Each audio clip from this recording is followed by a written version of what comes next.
महामार्गावर जबरीने mobile phone snatching करून पळून जाणारा आंतरराज्यातील चोरटा जेरबंद करण्यात नाशिक ग्रामीण स्थानिक गुन्हे शाखेला मोठं यश आलंय।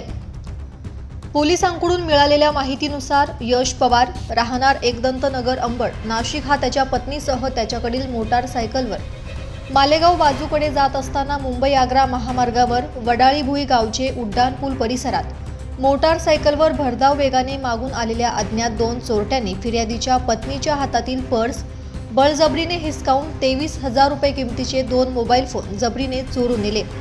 याबाबत गुन्हा दाखल करण्यात आला होता। वडनेर भैरव पोलिसांकडून या गुन्ह्याचा समांतर तपासात मिळालेल्या तांत्रिक माहितीच्या आधारे गुप्त बातमीदारामार्फत माहिती घेऊन मध्य प्रदेश राज्यातील धार जिल्ह्यातून संशयित साजिद रशीद खान वय वर्ष 20 यास ताब्यात घेतले। आरोपीच्या कब्जातून वरील गुन्ह्यात जबरीने हिसकावून नेलेले 2 मोबाईल फोन एकूण 23,000 रुपये किमतीचा मुद्देमाल हस्तगत करण्यात आला। आरोपीस वरील गुन्ह्यासंदर्भात अधिक चौकशी केली असता त्याने त्याचे 2 साथीदार रिजवान युसुफ खान आणि अबू आझाद खान यांच्या मदतीने हा गुन्हा केल्याची कबुली दिली आहे।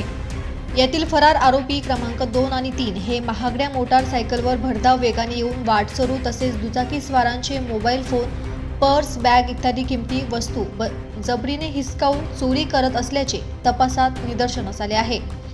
तसेच चोरी केलेला मुद्देमाल हा यातील ताब्यात घेतलेला आरोपी क्रमांक 1 साजिद खान यास विक्री करण्यास येत असल्याचे निष्पन्न झाले आहे। आरोपींची टोळी ही धार जिल्ह्यातील संपत्ती संबंधी अपराधी निवास या नावाने ओळखले जाणारे खेरवा जागीर या गावातील आहे। यातील ताब्यात घेतलेला आरोपी साजिद रशीद खान यास वरील गुन्ह्यात अटक करण्यात आली असून त्याच्या 2 साथीदारांचा पोलीस पथक शोध घेत आहे। सदर आरोपींकडून मोबाईल स्नॅचिंगचे आणखी गुन्हे उघडकीस येण्याची शक्यता आहे।